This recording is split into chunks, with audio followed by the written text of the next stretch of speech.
Cricket के मैदान पर खिलाड़ी आते जाते रहते हैं, कप्तान बदलते हैं, कोच रिटायर होते हैं, यहाँ तक कि बोर्ड के प्रेसिडेंट भी बदलते रहते हैं। फिर भी भारतीय क्रिकेट की दुनिया में एक ऐसी दिव्य शक्ति मौजूद है जो कल भी थी, आज भी है और शायद तब भी रहेगी जब हम मंगल ग्रह पर आईपीएल खेल रहे हैं। हम बात कर रहे हैं, जाहिर है, बीसीसीआई के वाइस प्रेसिडेंट और सबके सदाबहार दोस्त श्री राजीव शुक्ला।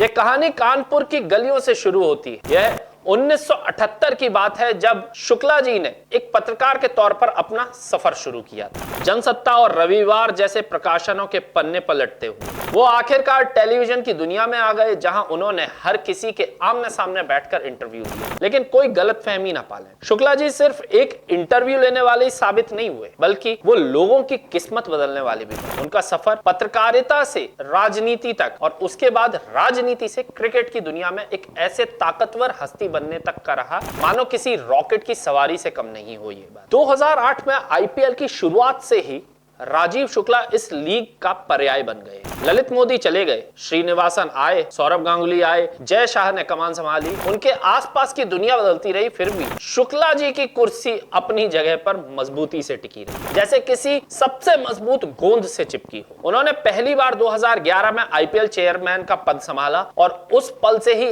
ऐसा लगा जैसे उन्होंने पक्का इरादा कर लिया, चाहे कुछ भी हो जाए मैं यहीं रहूंगा। संस्था पर उनकी पकड़ इतनी मजबूत है कि लोग मजाक में कहते हैं, अगर टॉस से ठीक पहले सिक्का रहस्यमय तरीके से गायब हो जाए तो अंपायर बस शुक्ला जी की जेब में हाथ डाल सकता है। उन्हें पूरा यकीन होगा कि वहां से कोई कहीं नहीं जाएगा। अब आप सोच रहे होंगे, आखिर इस आदमी को सोशल मीडिया पर अश्वत्थामा क्यों कह रहे हैं और हम उनको इतनी तवज्जो क्यों दे रहे हैं? खैर, इसे इस नजर से देखिए कि महाभारत के अश्वत्थामा को अमरता का वरदान मिला और हमारे मिस्टर शुक्ला ऐसा लगता है कि उन्हें पद पर बने रहने का अमर वरदान मिला। अगर टीम इंडिया वर्ल्ड कप जीतती है तो तस्वीरों में मिस्टर शुक्ला सबसे आगे और बीच में नजर आते हैं। अगर टीम हार जाती है तो मायूसी का माहौल होता है, तो भी शुक्ला जी वहीं रहते हैं, पीछे खड़े होकर सांत्वना के शब्द कहते हुए। वो तो लॉर्ड्स में किंग चार्ल्स से मिलने भी पहुंच गए और वो भी हाथ में किताब लिए हुए। लोग अब ऐसे कैप्शन वाले मीम्स बना रहे हैं, चाहे 1947 हो या 2026, शुक्ला जी हर फ्रेम में मौजूद रहते हैं। एक मीम तो यहां तक कह गया,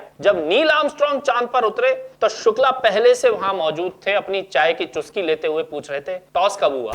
मजाक को एक तरफ रखें तो राजीव शुक्ला की नेटवर्किंग की काबिलियत सचमुच कमाल की। कांग्रेस पार्टी से राजनीतिक जुड़ाव होने के बावजूद वो हर तरफ एक लोकप्रिय हस्ती बने हुए और बीसीसीआई के भीतर तो वे पूरी तरह से अजय लगते हैं। आप उन्हें क्रिकेट का और ही कह सकते या शायद उसका अश्वत्थामा। लेकिन एक अटल सच ये है, राजीव शुक्ला के बिना भारतीय क्रिकेट का कोई भी फ्रेम अधूरा तो लगता है। तो अगली बार जब आप किसी मैच के बाद ट्रॉफी देने का समारोह देखने के लिए टीवी खोलें और आपको पीछे की तरफ कोई मुस्कुराता हुआ चेहरा नजर आए तो आप तुरंत समझ जाएंगे कि वो कौन है, क्योंकि अमरता का दूसरा नाम सचमुच राजीव शुक्ला ही। वैसे आप क्या सोचते हैं? क्या आपको लगता है कि मिस्टर शुक्ला 2050 के वर्ल्ड कप में भी तस्वीरों के लिए पोज देते नजर आएंगे? हमें नीचे कमेंट्स में जरूर बताएं।